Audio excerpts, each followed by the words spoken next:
Okay, so in my lecture on summary and analysis, I pointed out some distinctions between summary and analysis, between summarizing, the skill of summarizing, the skill of analyzing. For this lecture, I want to begin by emphasizing the relationship between summary and analysis. So in the previous lecture, I wanted to draw a distinction between summary and analysis. Summary is not analysis. However, just because summary is not analysis, that doesn't mean that summary and analysis are mutually exclusive. They actually work together.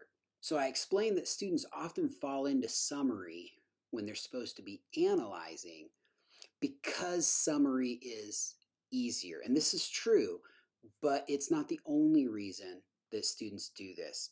Um, Another reason that students do this is because summary is actually a necessary precursor to analysis. So being able to summarize a text or an object of study is necessary for analysis for at least two reasons. First, the summary is there to support your ethos, to give you as a writer credibility. It demonstrates that you as a writer have command of your topic, and it demonstrates this to your reader. It shows that you know what you're talking about. So that's the first reason. The second reason is that a good summary provides context to an analysis. So an analysis makes no sense if it's just presented to a reader in a vacuum. There has to be something giving context to the analysis. That's what the summary's job is. So even though summary and analysis are two different things, summary is a necessary precursor to analysis. It's like you need the summary in order to be able to even understand the analysis. This also leads to another reason why students have a tendency to fall into summary when they should be analyzing. Because instinctively, you know that you have to give some background before you can analyze. And so what happens is you sit down and you start writing, and you know you have to give some background. You know instinctively that you have to give some background in order for your analysis to be understood, but you get stuck in that mode. You don't break out of it, and you never jump into the analyzing mode. Now, there's a couple of reasons for this. One, as I said, summary is a lot easier than analysis is. But two, if you don't 100% understand when it's time to stop summarizing and it's time to start analyzing, or you don't understand what analysis is and why we do it, that's going to make it difficult for you as a writer to move from the summary mode into the analysis mode, to move from telling to showing. And that's really what analysis is. Analysis, where summary is telling, analysis is showing. So you stop summarizing when you have enough context for your analysis. Whether that context or summary, whether that summary is a single clause or a full sentence or several paragraphs, that depends on your writing situation. But you stop summarizing when you have given your reader sufficient context to get into the analysis.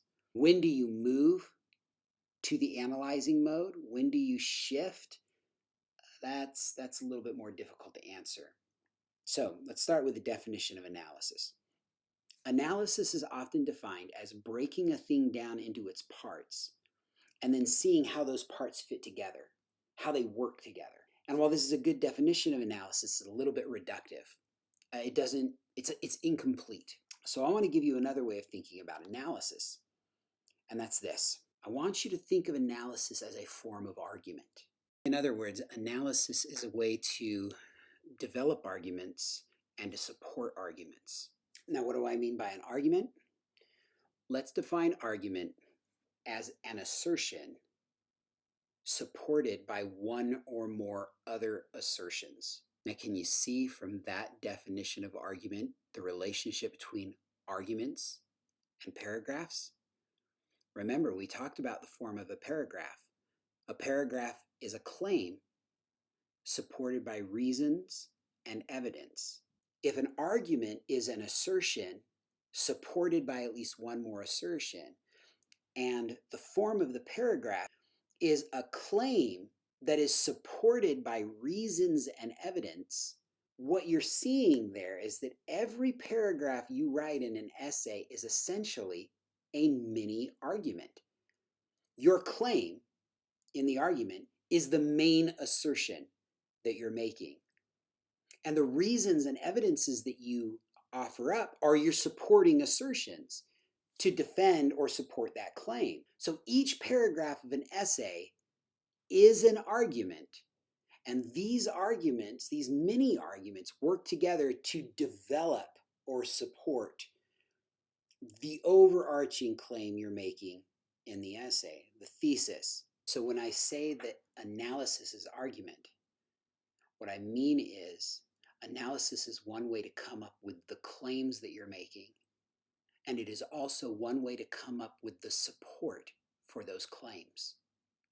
It's a method for doing that. Let's go back to our definition of analysis. Analysis is breaking an object of study down into its constituent parts to see how they fit together, how they work together, why they work together.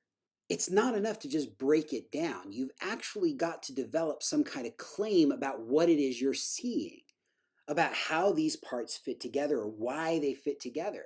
So analysis itself actually leads to a claim. Once you start breaking an object of study into its parts and looking at them closely, you do that so you can find something to say about that object of study. But then once you come up with the claim about your object of study, you go back to the analysis and start analyzing again to find evidence and reasons to support the claim you've come up with. Let's use an example. I'm going to use the example of 1984's classic music video, Take On Me, by Norwegian pop sensation a-ha. If you've never seen this video, look it up on YouTube. Just type in a-ha, Take On Me. This video is a classic video. It is one of the greatest music videos ever made, but we're going to look at it analytically. And that means that we're going to start breaking it down, right? Look at its different parts. I want to consider one of the most famous aspects of this video, just the fact that it uses animation and live action and these two elements interact. Now, by watching this music video in the analytical mode, or in my role as an analyst, I start asking questions about it. Well, let's focus on this, the idea, the fact that it uses animation and live action. What in the music video suggests to me that this music video is trying to blur the line between fantasy and reality in order to sell the band to its fan base. By creating this fantasy that the fan can have some kind of an intimate relationship with the band, this is a great way to sell the idea of the band. And this video actually does this by presenting the viewer with something of a surrogate for themselves, right? The real life comic book reading heroine of the story, who, by the way, is played by Bunty Bailey, a model, actress, dancer who was the girlfriend of a-ha's frontman Morten Harket. She was his girlfriend at this time. So Bailey is, in the music video, Bailey is literally drawn into an animated comic book story by the comic book hero, who looks surprisingly like Morten Harket, right? So we have in the video, we have the real life Bailey, who is drawn into the comic book by a rotoscoped Harket. And using animation to do this, they're able to show this fan being drawn into an intimate relationship with the band's frontman.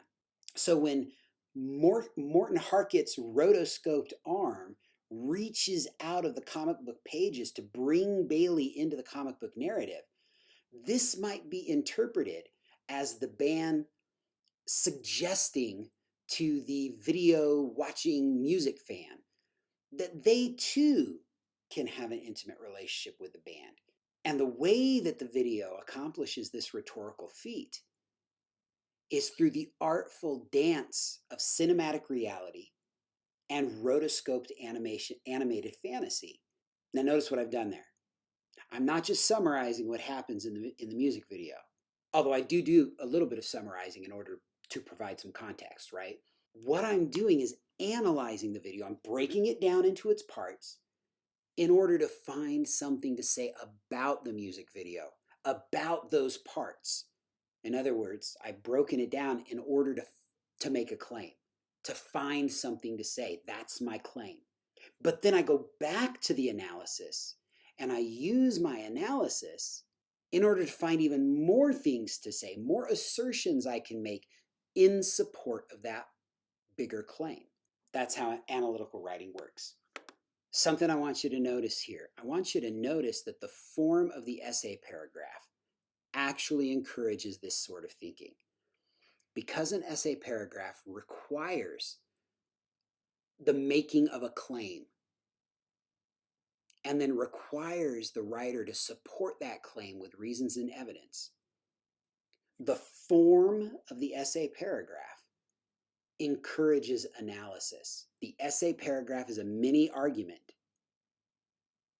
Analysis is a kind of argument. It's a way of approaching argument. It's a way of developing claims for an argument or claims that can be argued. So by analyzing something or breaking it down into its parts and then looking closely at how those parts fit together to see how they work, you can develop things to say about your object of study. You can develop claims that can then go into paragraphs. And you support those paragraph claims, those assertions, by analyzing again, by using the object of study and its pieces, the pieces you've broken it down into, in order to support your claim, in order to explain your claim, in order to defend your claim. So that's it. That's the idea of analysis. That's how analysis works. It takes some practice, so don't feel too bad if you don't get it right away. Remember, analysis is not summary. You're not just saying what happened. You're actually looking at how the parts fit together and you're trying to develop something to say about your object of study. That's analysis. Okay, until next time, remember, writing is not magic. It's an art. You can learn this. Good luck.